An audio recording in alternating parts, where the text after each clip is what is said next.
ప్రభునందు ప్రియమైన దేవుని పిల్లలారా, దేవుని ఏర్పాటులో ఈ దినము దేవుని సన్నిధిలో కూర్చొని దేవుని మాటలు ఆలకించడాన్ని ఇష్టపడుతున్న ఆసక్తి కలిగిన విశ్వాసులారా, మీ విశ్వాసమును బట్టి దేవుడు మీకు ఫలమును దయచేయునుగాక. మీ విశ్వాసమును బట్టి దేవుడు మీ కార్యములను చక్కబెట్టునుగాక. మీ విశ్వాసమును బట్టి మీ నిరీక్షణ మరింత బలపడగా పరలోక రాజ్యమును చేరుదురుగాక. నా మాటలు, నా ఆశలు మీకు ఏ విధముగానూ ఉపయోగపడకపోవచ్చు, కానీ దేవుడు మీ ఎడల తన దయా సంకల్పము చొప్పున సమస్త కార్యములను చక్కబరుచునుగాక. ప్రకటన గ్రంథము 2వ అధ్యాయము 13వ వచనములో రాయబడినటువంటి మాటను ధ్యానించబోతున్నాం. పెర్గెము సంఘమును గురించి ప్రభువు మాట్లాడుతున్నాడు. పెర్గెము సంఘము ఒక భయంకరమైనటువంటి పట్టణములో ఏర్పాటు చేయబడిన సంఘం.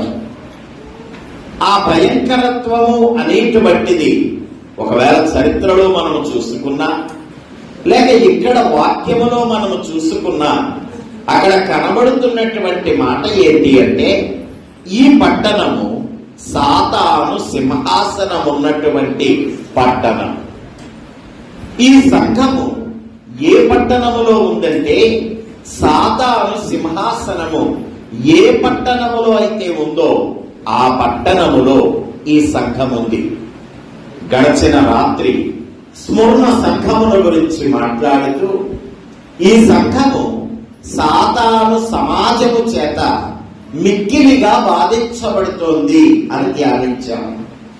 సాతాను సమాజం, సాతాను యొక్క అనుచరుడు, సాతాను వలె ప్రవర్తించేటువంటి వారు, సాతాను స్వభావము కలిగినటువంటి వారు, సాతాను బోధలను అనుసరించేటువంటి వారు.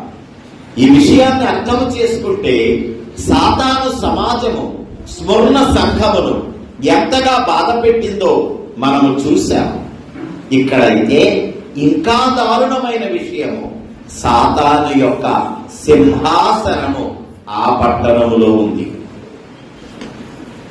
సాతాను సమాజము అనగా సాతాను బోధనను అనుసరించేటువంటి వారు పెట్టే హింసలు. సాతాను సింహాసనము అనగా సాతాను ప్రత్యక్షముగా పెట్టేటువంటి హింసలు. స్మరణ సంఘము కన్నా కూడా పెర్గెము సంఘము ఇంకా అధికమైన హింసలను ఎదుర్కొంటోంది. కానీ రేపటి దినమును మనము ధ్యానిస్తాం. ఈరోజే ఒక మాట మీతో చెబుతున్నాను. పెర్గెము సంఘమునకు పెట్టబడిన పేరేంటంటే రాజీ పడిపోయిన సంఘము. ఆ సంఘము లోకముతో రాజీ పడిపోయిందంట. ఆ సంఘము లోకముతో స్నేహము చేయడం మొదలు పెట్టిందంట. అందుకనే ప్రభువు ఆ యొక్క బలహీనతల గురించి మాట్లాడడానికి ముందుగా పెర్గెము సంఘములో ఉన్న మంచి లక్షణాలు మాట్లాడుతున్నాడు. నాయనా, మీరు సాతాను సింహాసనం ఉన్న ఊళ్ళో ఉన్నారని నాకు తెలుసు. అంతిప అనబడేటువంటి వాడిని సువార్త ప్రకటిస్తున్నాడని చెప్పి మూకుడులో నూనె వేయకుండానే డైరెక్ట్ గా వేపేసి చంపేశారు. కంచుతో చేసినటువంటి ఒక ఎత్తు బొమ్మలో వాడిని పెట్టి కింద మంట పెట్టి ఆ ఎత్తు బొమ్మను వేడి చేసి దాంట్లో వాడిని వేపి చంపేశారు. అటువంటి శిక్షను చూసి కూడా మీరు ఆ చోట ఉన్నారని చెప్పి నేను ఎరుగుదును. మిమ్మల్ని బట్టి మెచ్చుకుంటున్నాను, ఎందుకంటే నా నామమును గట్టిగా పట్టుకున్నారు. రెండవ అతి ముఖ్యమైన మాట, ఈ రాత్రి ఈ రోజు ప్రభువు మనతో మాట్లాడుతున్న మాట, విశ్వాసమును విసర్జించలేదు. దేవునికి స్తోత్రం. ఈ మాట మీ హృదయములో నాటుకొనును గాక. విశ్వాసమును విసర్జించలేదు. విశ్వాసం, యేసు తన ప్రాణాలు నా కొరకు అర్పించాడనే విశ్వాసం. యేసు రక్తము నన్ను పవిత్రపరుస్తుందనేటువంటి విశ్వాసం, యేసు నామము నన్ను రక్షిస్తుందనేటువంటి విశ్వాసం, యేసయ్య మార్గము నన్ను దేవునితో సమాధానపరుస్తుందనే విశ్వాసం, చివరాఖరిగా యేసయ్య నన్ను నిత్య రాజ్యములోనికి తీసుకుంటాడనే విశ్వాసం. ఈ లోకములో ఉన్నంత కాలం యేసు నా పనులలో సహాయం చేస్తాడనే విశ్వాసం, యేసు నా బలహీనతలో నన్ను లేపుతాడనేటువంటి విశ్వాసము, యేసు నా శ్రమలలో నాకు విడుదలనిస్తాడనే విశ్వాసము, పరలోకమునకు వెళ్ళిన తరువాత తన గుడారమును నా మీద కప్పుతాడనే విశ్వాసం. ఈ విశ్వాసమును విసర్జించలేదన్నా దేవుడు నా సహాయకుడు, నేను భయపడవలసిన పని లేదు. దేవుడు నా నిరీక్షణ, నేను భయపడవలసిన పని లేదు. దేవుడు నన్ను స్వస్థపరుస్తాడు, నేను భయపడవలసిన పని లేదు. దేవుడు నాకు సహాయం చేస్తాడు, నేను దిగులు పడవలసిన పని లేదు అనే విశ్వాసాన్ని వారు కలిగి ఉన్నారు. వారు విడిచిపెట్టలేదు. దేవుని బిడ్డ, ఈ రోజు రాత్రి ప్రభువు మనతో మాట్లాడుతూ అంటున్నాడు కదా, ఎన్ని శ్రమలు వచ్చినా కూడా నీ విశ్వాసమును విసర్జించకు అని అంటున్నాడు. నీ విశ్వాసమును విడిచిపెట్టకు అని చెప్పి అంటున్నాడు. కొద్దిపాటి శ్రమ రాగానే, చిన్నపాటి బాధ రాగానే, కుటుంబంలో చిన్న సమస్య రాగానే, మనస్సులకు కొంచెం కష్టం కలగగానే వెంటనే అనేస్తాం, దేవుడు నాకేం చేశాడు, దేవుడు నన్ను విడిచిపెట్టేశాడు. దాన్నే ప్రభు అంటున్నాడు, విశ్వాసమును విడిచిపెట్టేసిన స్థితి, విశ్వాసమును విసర్జించినటువంటి స్థితి. దయచేసి నాన్న, నీవు నమ్ముకున్న దేవుడు నిన్ను అమ్ముకునేవాడు కాదు. నీవు నమ్ముకున్న దేవుడు నిన్ను విడిచిపెట్టేవాడు కాదు. నీవు నమ్ముకున్న దేవుడు నిన్ను వదిలిపెట్టేవాడు కాదు. అయితే ఎందుకయ్యా ఈ శ్రమ నాకు? నీకు విషయం తెలుసా? శ్రమ చివరన దేవుని యొక్క ఆశ్చర్య కార్యం ఉంటుంది. దేవునికి స్తోత్రం.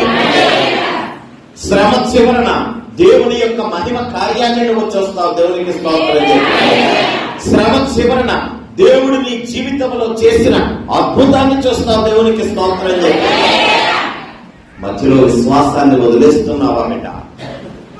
మధ్యలో నీ విశ్వాసాన్ని విసర్జించుతున్నావేమో, విశ్వాసములో బలహీనుడమైపోతున్నావేమో. ఈ రాత్రి ప్రభువు పెరిగే సంగమను గురించి మాట్లాడుతూ అంటున్నాడు, శ్రమలు వచ్చాయి, మరణం వచ్చింది, హతసాక్షుల కాలం వచ్చింది, ఇరుకు పరిస్థితులు వచ్చాయి, ఇబ్బందికరమైన పరిస్థితులు వచ్చాయి. కానీ పెరిగేము సంఘము విశ్వాసమును విసర్జించలేదు. ఎంత గొప్ప మంచి మాట అది!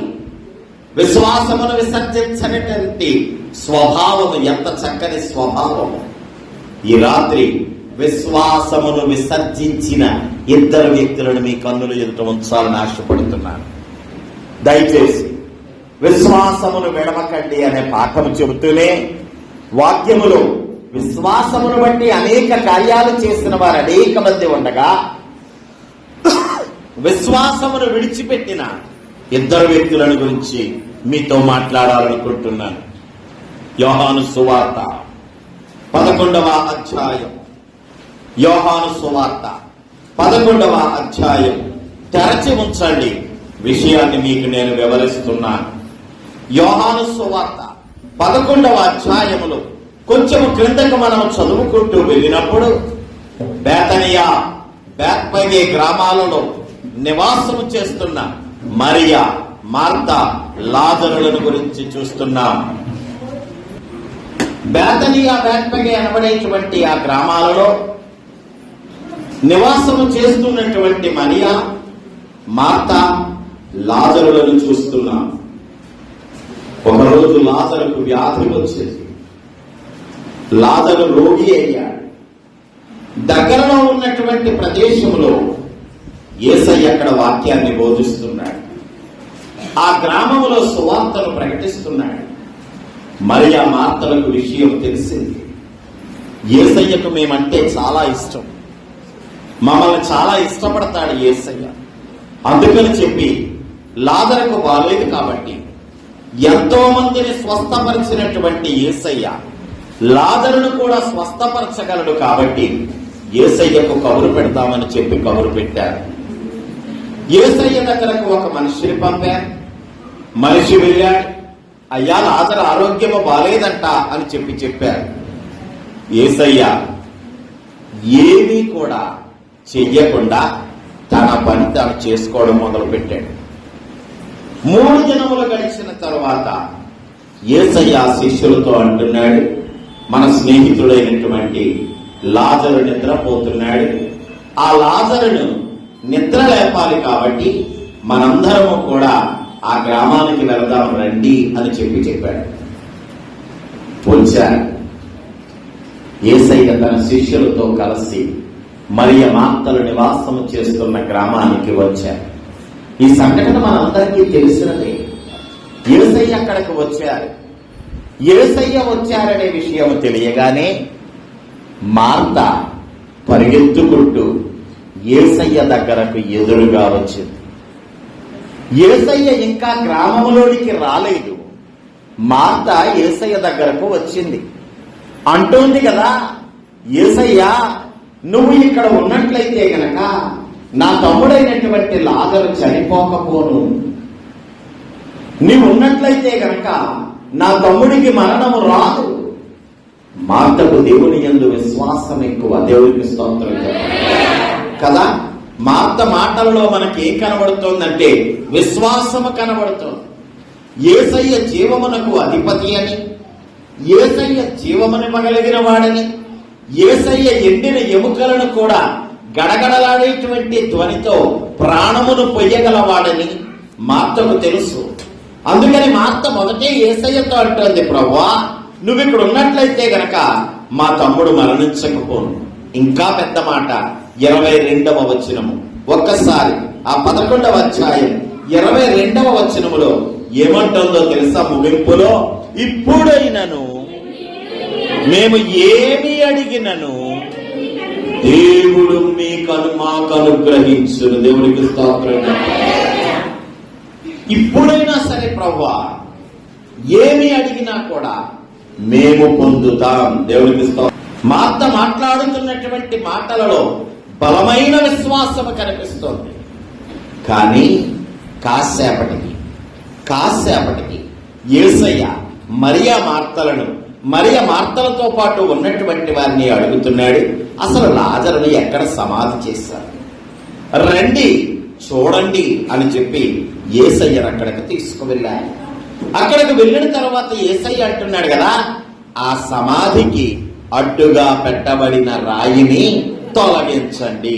అక్కడ చూడండి, మా అత్తగారు మళ్ళీ అంటున్నారు కదా, ప్రభువా చనిపోయి 4 రోజులైంది, వాసన వచ్చేస్తుంది. దేవునికి స్తోత్రం చెప్పండి. ఒక మనిషి ఎన్ని రకాలుగా మాట్లాడగలరో చూస్తున్నారా? నువ్వు కాదేమోలే, మనందరం విశ్వాసములో బలమైన వారినే. కానీ మా అత్తగారు చూసారా, యేసయ్య వచ్చిన వెంటనే అన్నారు, నువ్వు జీవము నాయనా, నువ్వు చనిపోయిన వాళ్ళని లేపుతావు నాయనా, నువ్వు రోగులను స్వస్థపరుస్తావు నాయనా, ఇప్పుడైనా సరే నువ్వు అనుకుంటే గనక నా తమ్ముడిని లేపేయగలవు నాయనా అన్నది మార్త. సరేనమ్మా లేపేద్దామన్నాడు యేసయ్య. మొత్తం ఆ డిస్కషన్ అంతట్లో సరే లేపేద్దాం తమ్ముడిని, దాందేముంది, పద సమాధి దగ్గరికి వెళదాం, రాయి తీయండి అనగానే ఎంతో విశ్వాసముతో మాట్లాడినటువంటి మార్త ఏమంటుంది, తీయకండి తీస్తే వాసన వస్తుంది.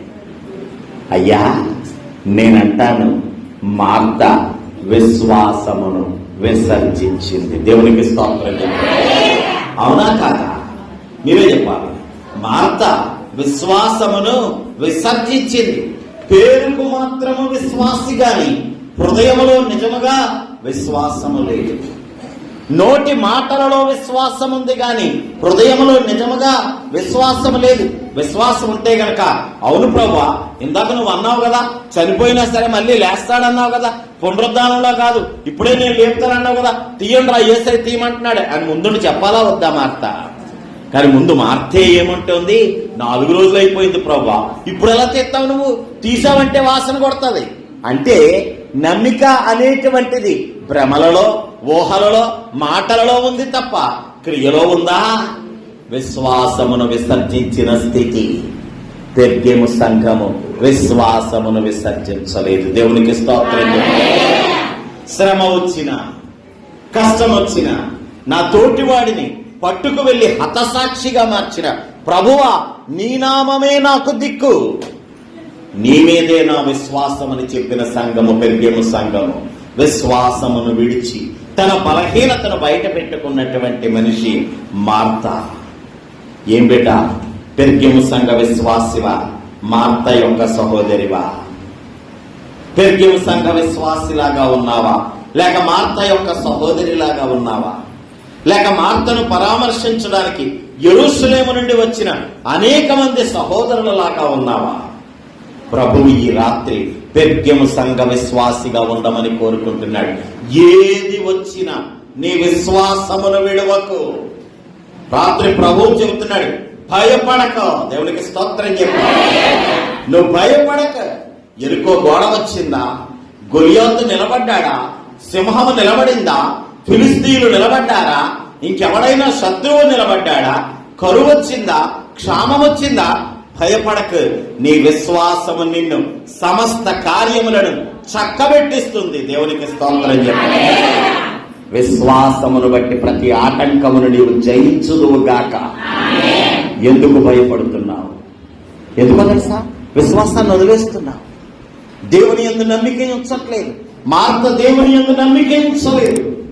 ఇంకా భయంకరమైన పరిస్థితిని ఎదుర్కొని తన స్థానాన్నే కోల్పోయినటువంటి ఇంకొక వ్యక్తిని గురించి మాట్లాడుతున్నాను. చూడండి, రాజులు మొదటి గ్రంథము 19వ అధ్యాయము.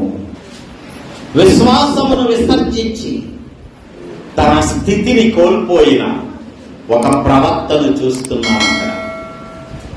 ఎవరా ప్రవక్త అంటే, విశ్వాసమును బట్టి అనేకమైన ఆశ్చర్య కార్యములు చేసిన ఏలియా అనబడే ప్రవక్త. ఈ మాట నీకు బాధ కలిగిస్తుందేమో నాకు తెలియదు, కానీ ఇన్ని సంవత్సరాలుగా విశ్వాసమును బట్టి సంఘములో నడిచి ఈ రోజు నీవు దుఃఖితుడవై ఉండడాన్ని ప్రభువు ఇష్టపడటం లేదు. ఎందుకు దుఃఖితుడవయ్యావు? ఎందుకు నీ స్థితిలో మార్పు వచ్చింది? ఎందుకు నీ కుటుంబంలో అశాంతి వచ్చింది? ఎందుకు నీ శరీరంలో వ్యాధి వచ్చింది అంటే, ఈ రాత్రి ప్రభువు నీతో చెబుతున్నాడు కదా, విశ్వాసములో ఎక్కడైనా బలహీనపడ్డావేమో, నీవు నీ విశ్వాసాన్ని ఎక్కడైనా కోల్పోయావేమో, దేవుడు చెయ్యడు అనే తీర్పు ఇచ్చేసావేమో, నువ్వు దేవుడు చెయ్యడు అని నువ్వు అనేసుకున్నావేమో. ఈ రాత్రి ప్రభు అంటున్నాడు, పెర్గము సంఘము విశ్వాసమును విసర్జించలేదు. మార్త విశ్వాసమును విసర్జించినప్పటికీ దేవుడికి తన కార్యమును చక్కబెట్టాడు. రండి, ఇక్కడ ఏలియాను చూస్తున్నా. తన స్థానాన్ని పోగొట్టుకున్న ఏలియాను చూస్తున్నా. ఏలియా యెహోవా దేవుని యొక్క ప్రవక్త, మనందరికీ తెలిసిన విషయం. ఆహాబు రాజు పరిపాలన చేస్తున్నాడు. యెజబేలు రాణిగారు సలహాలు ఇస్తున్నారు. జాగ్రత్త ప్రియ విశ్వాసి, ఓ స్త్రీ, నీ భర్త పట్ల నువ్వు యెజబేలులో ఉండకో, నీ భర్తను సరిచేయువానిగా ఉండాలి.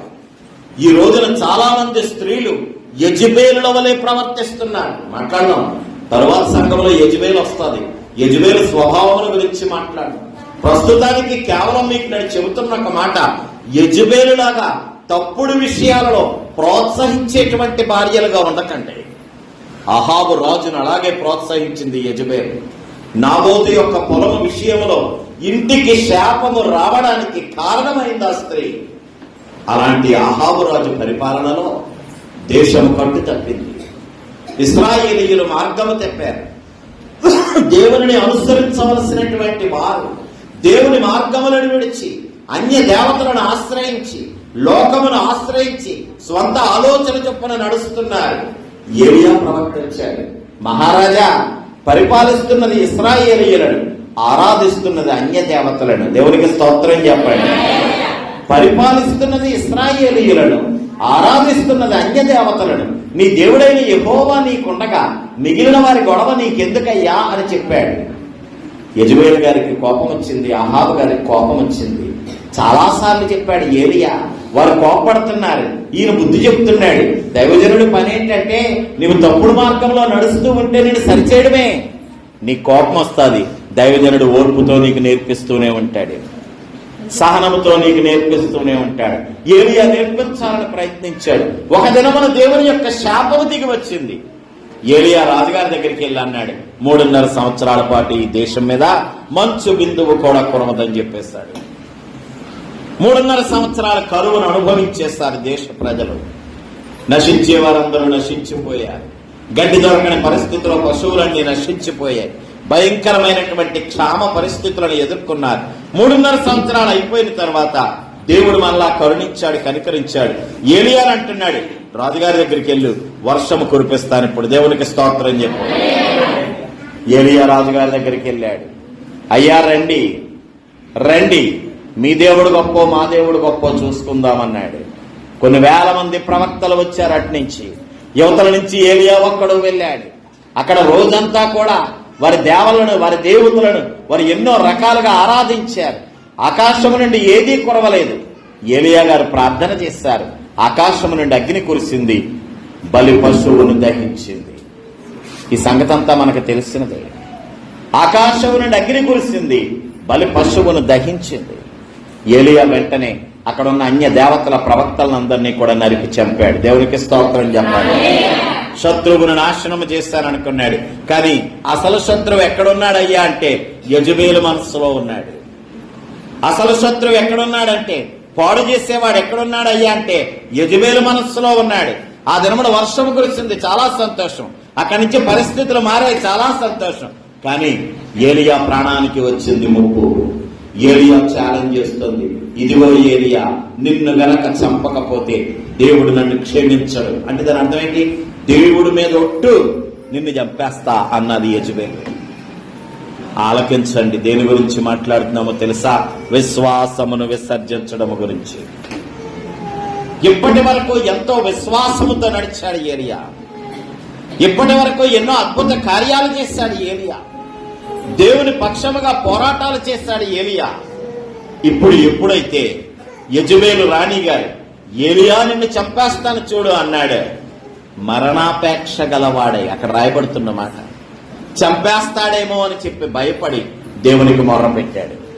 ప్రభు అన్నాడు, నువ్వు మరణ చోటికి వెళ్ళిపో, నీకు నేను కాకులతో ఆహారాన్ని పంపిస్తాను. భయపడుతున్నావు కదా, నువ్వు అక్కడకు వెళ్ళు, నేను నీ కాకులతో ఆహారం పంపిస్తాను. రైట్. కొన్ని రోజుల పాటు ప్రభువు కాకులతో ఆహారాన్ని పంపించాడు. పక్కనే ఉన్న వాగులోని నీరు తాగాడు ఏలియా. ఆ వాగులో నీరు ఎండిపోయిన తర్వాత ఏలియా బయలుదేరి ఒక చెట్టు కింద కూర్చున్నాడు.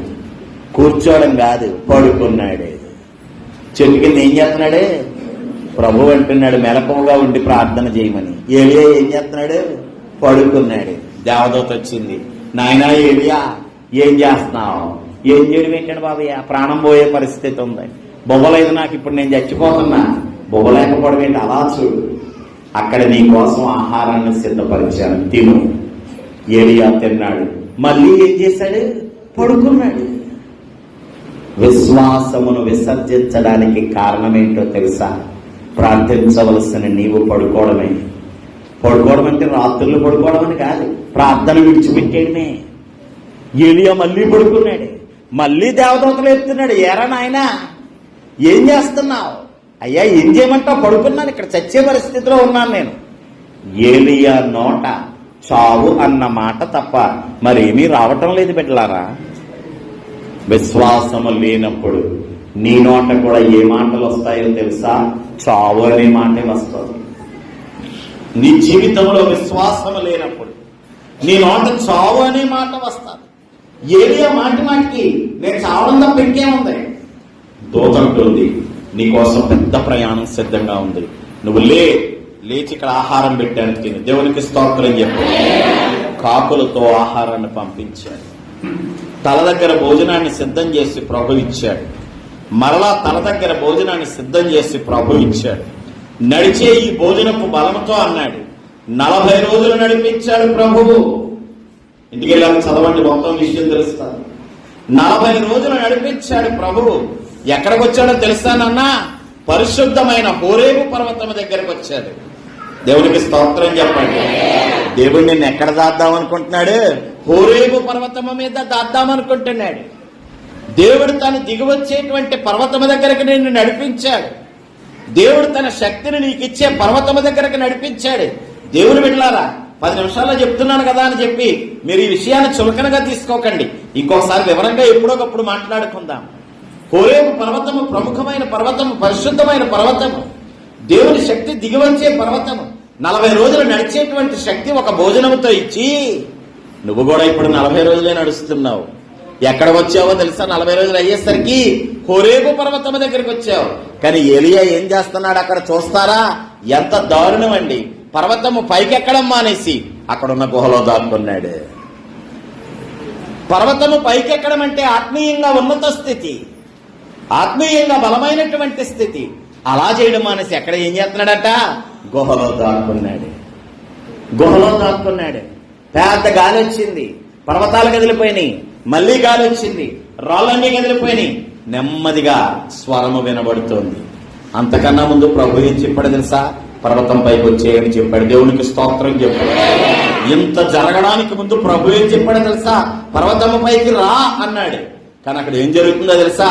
గాలి వచ్చి, తుఫాను కాదు, గట్టిగా గాలి వచ్చి, సుడిగాలి వచ్చి, భూకంపం వచ్చిన తర్వాత ఏలియా అంట మళ్ళా స్వరము వినబడుతున్నప్పుడు విశ్వాస వీరుడైన ఏలియా, దేవుని కార్యములు చక్కబెట్టిన ఏలియా, విశ్వాసమును బట్టి అనేక కార్యములు చేసిన ఏలియా, దేవుని స్వరం ఎప్పుడైతే మెల్లగా వినబడుతుందో దుప్పడ కప్పుకొని గుహవాకిటి నిలబడ్డాడంట. దేవుడు ఎక్కడికి రమ్మన్నాడు? పర్వతం పైకి రమ్మన్నాడు. మనవాడు ఇంకా ఎక్కడున్నాడు? ఎవరి స్వరం వినబడుతుంది? ఎక్కడున్నాడు మనవాడు? ఏం వదిలేశాడు మనవాడు? విశ్వాసం. దేవుడు ఇంకా అనుకున్నాడు వీడు పనికిరాడు. వెంటనే అక్కడ ఏం రాస్తున్నాడు తెలుసా? నీవు వెనుకకు మానవి. దేవునికి స్తోత్రం చెప్పండి. ఈ మాట ఎంత భయంకరమైన మాట తెలుసా నాన్న? ముందుకు సాగిపో అంటాడు కానీ ప్రభువు వెనుకకు వెళ్ళు అని ఎప్పుడు కూడా అంటాడు. వెనుదిరిగి చూడమంటాడు అంతే, వెనకకు వెళ్ళొద్దనే చెప్తాడు ప్రభు ఎప్పుడు. అలాంటిది ఏలియా ప్రవక్త అక్కడ ఏమంటున్నాడు చూస్తారా? నీవు వెనుకకు మరలి అరణ్య మార్గమున దమస్కుకు పో. కొండ ఎక్కడానికి అర్హతను కోల్పోయావు, నా స్వరము వినడానికి అర్హతను కోల్పోయావు, నా బిడ్డగా ఉండే అర్హతను కోల్పోయావు. ఎందుకయ్యా? విశ్వాసమును విసర్జించావు. వెనక్కి వెళ్ళిపోయి ఎవడెవడ 2 వ్యక్తులు చెప్పాడు, 2 రాజుల్ని చేసాయి. 3వది ఎంత భయంకరమైన మాట తెలుసా? నీ తరువాత ప్రవక్తగా ఉండడానికి ఎలీషాను అభిషేకించేయన్నాడు. విశ్వాసాన్ని కోల్పోతే నీవున్న స్థితి నుండి కింద పడతావంటాను. వద్దయ్యా, ఆ స్థితి వద్దు. విశ్వాసమును కోల్పోయి నువ్వు ఉన్న స్థితి నుండి క్రిందకు పోయి వెనకకు పోయే